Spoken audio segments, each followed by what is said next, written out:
The question that we have to ask is, really did George Floyd change a lot, or just basically a blip in evolution of things? The Center for Research Action on Race Relations has been at the heart of Montreal's fight against racial injustice for over 40 years. And since then, the issues haven't seemed to improve all that much, even 5 years after the May 25th, 2020 fatal arrest of George Floyd, when a Minneapolis police officer pressed his knee on Floyd's neck for 9 minutes and 29 seconds while he was handcuffed, sparking a racial awakening, including protests here on the streets of Montreal. Unfortunately, since the George Floyd incident, we have seen in Montreal here a few cases involving knees on the neck methods by police officers against. We have a case of a black woman being 2021, one of our cases, and more recently last fall another black man in Montreal North was arrested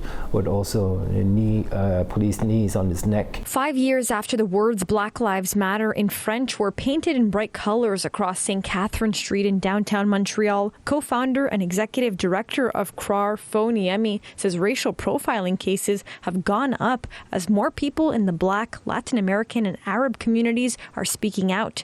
Niemi's team is currently dealing with the case of Alyssia Cruz, the 29-year-old Montrealer that died following an SPVM intervention on March 30th in St. Michel. Montreal police have said that Cruz died following a physical altercation with officers as he was restrained. We have to really push for more transparency for answers in that case, because the video obviously shows that knee on the neck technique or method was used.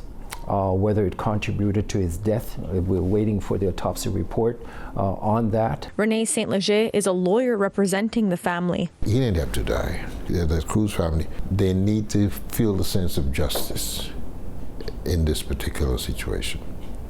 Not only them, but all community needs to feel that. According to the Code of Ethics of Quebec police officers, an officer must not use more force than is necessary. I understand that the police officer also needs to be protecting themselves as well. There are ways, you can use mace or whatever. It belongs to each of us to ensure that the legacy of George Floyd continues with the push to end those kind of potentially fatal methods. In Montreal, Alyssia Rubertucci, City News.